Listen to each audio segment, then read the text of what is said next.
How Jake had been telling him all week that he seemed happier, lighter. That he could tell Marcus was falling for someone special. The same Jake who was currently whispering something in Sarah's ear that made her giggle and bite her lip. The same Jake who had been encouraging Marcus to pursue me while he was sleeping with Marcus' ex-girlfriend. I could not take it anymore. Marcus, I said, interrupting him mid-sentence. There is something I need to tell you.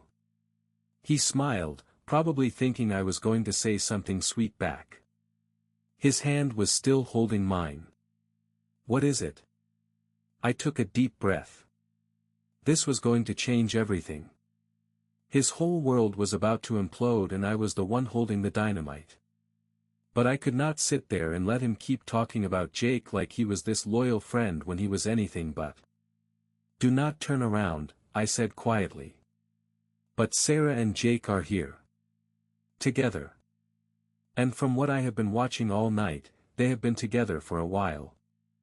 The color drained from his face.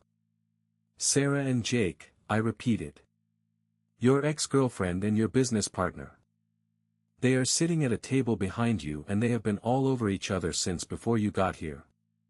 He started to turn around and I grabbed his hand. Marcus, do not.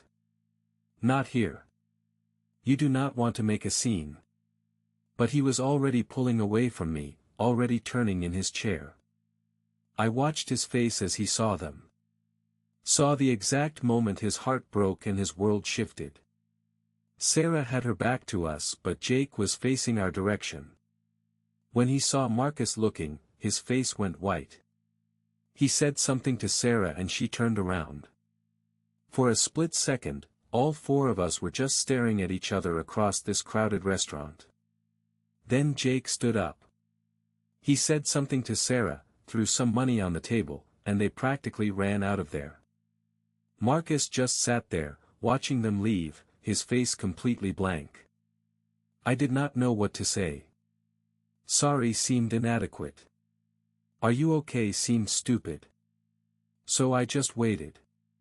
Finally, he turned back to me. How long were you watching them? He asked quietly. Since before you got here, I admitted. I saw them when I was waiting at the bar.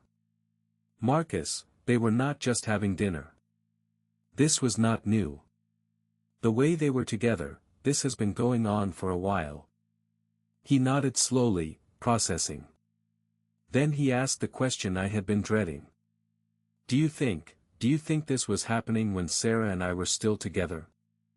I do not know, I said honestly. But Marcus, the way they were with each other tonight, they were comfortable. Familiar. This was not their first date. He was quiet for a long time. I could see him thinking, remembering, probably replaying every interaction between Jake and Sarah over the past few years. Looking for signs he had missed. We left the restaurant in silence. Marcus paid the check like he was on autopilot, helped me with my coat, walked me to my car. I kept expecting him to say something, but he just seemed to be in shock. At my car, he finally spoke. Thank you, he said. For telling me. I know that could not have been easy. I am sorry our second date got so complicated, I said, trying to make a joke. He managed a small smile. This is not how I imagined the night ending either. We stood there for a moment, not knowing how to say goodbye. The night felt unfinished, like there was so much more to say but no words for any of it. I will call you, he said finally. I need to process this. Figure out what it means for the business, for everything. I understood. I drove home wondering if I had just ruined any chance of a relationship with Marcus before it even started. But I knew I had done the right thing. He deserved to know the truth. I just hoped he would not end up hating me for being the messenger. I did not hear from Marcus for 3 days. 3 days of checking my phone constantly, wondering if he was okay, wondering if Jake had tried to explain or deny everything. Wondering if I had completely destroyed any chance we had together. When he finally called, his voice sounded different. Tired. Older somehow. "Can you meet me for coffee?" he asked. "Same place as our first date." I was there in 20 minutes. He was already waiting, looking like he had not slept in days. He had dark circles under his eyes and his usually perfect hair was messy. But when he saw me, he still smiled. That same smile that had made me fall for him from the beginning. I wish I could say it ended there. But no. If you are still watching, drop a like because part 4 is where everything falls apart. Subscribe so you do not miss it.